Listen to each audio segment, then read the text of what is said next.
യുവതാര കലാകായിക സാംസ്കാരിക വേദി പുതുക്കിയ ഓഫീസ് ഉദ്ഘാടനം ചെയ്തു. ചാലിശ്ശേരി പെരുമണ്ണൂർ യുവതാര കലാകായിക സാംസ്കാരിക വേദിയുടെ പുതിയ ഓഫീസ് ഞായറാഴ്ച Kerala police team captain Sreerag Ambadi ഉദ്ഘാടനം ചെയ്തു. ചെറുപ്പക്കാരുടെ കൂട്ടായ്മയിൽ വളരുന്ന യുവതാര ക്ലബ് പോലെയുള്ള ക്ലബ്ബുകൾ നാടിന്റെ വികസനത്തിനും യുവാക്കൾക്ക് കൂടുതൽ വളരുവാനും യുവതാരയ്ക്ക് കഴിയട്ടെ എന്ന് ശ്രീരാഗ് പറഞ്ഞു. നമ്മളെ യുവതാര ക്ലബ്ബ് ഒരുപാട് പ്രവർത്തനങ്ങൾ ചെയ്യുന്ന ക്ലബ്ബാണ്. എനിക്കറിയാം, ഞാൻ ഒരുപാട് കേട്ടിട്ടുണ്ട്. ഞാൻ ഇവിടെ വന്ന് കളിച്ചിട്ടുണ്ട്, യുവതാര ടൂർണമെൻറ്റിൽ പങ്കെടുത്തിട്ടുണ്ട്. അതുപോലെ തന്നെ നാട്ടിലെ ചെറുപ്പക്കാർക്ക് എല്ലാവർക്കും ഗുണമുള്ള ഒരു ക്ലബ്ബാണെന്നറിയാം. ഇത്തരം ക്ലബ്ബുകളാണ് നമ്മളെ നാട്ടിൻ്റെ ഒരു വികസനം എന്ന് പറഞ്ഞാൽ ശരിക്ക്.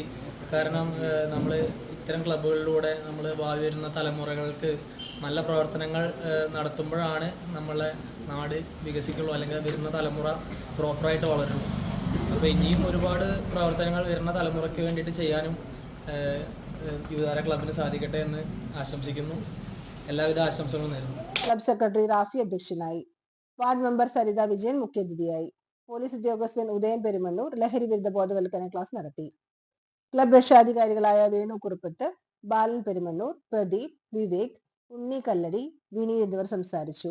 ക്ലബ് പ്രസിഡന്റ് വിഷ്ണു സ്വാഗതവും എക്സിക്യൂട്ടീവ് അംഗം അഭിജിത്ത് നന്ദിയും പറഞ്ഞു. ഗ്രാമത്തിലെ യുവാക്കളുടെ ഐക്യത്തിനും സാമൂഹ്യ സേവനത്തിനും പാതയൊരുക്കുന്ന യുവതാര സാംസ്കാരിക വേദിയിൽ 95 അംഗങ്ങൾ ഒരുമയോടെ പ്രവർത്തിക്കുന്ന കാഴ്ച നാടിന് പ്രചോദനമാണ്.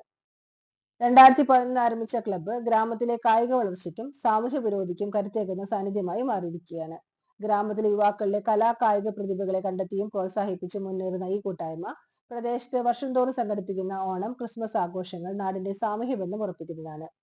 കൂടാതെ മരണാന്തര സാഹചര്യങ്ങളിൽ വീടുകളിലേക്ക് ആവശ്യമായ സാധന സാമഗ്രികൾ എത്തിച്ച് കരുണയുടെ കൈനീട്ടുന്ന ഈ ക്ലബ്ബ് ഗ്രാമത്തിലെ മനുഷ്യ സ്നേഹത്തിന് മുഖമുദ്രയും കരുത്തുമാണ്. ഉദ്ഘാടനത്തിന്റെ ഭാഗമായി മധുര വിതരണവും ഉണ്ടായി.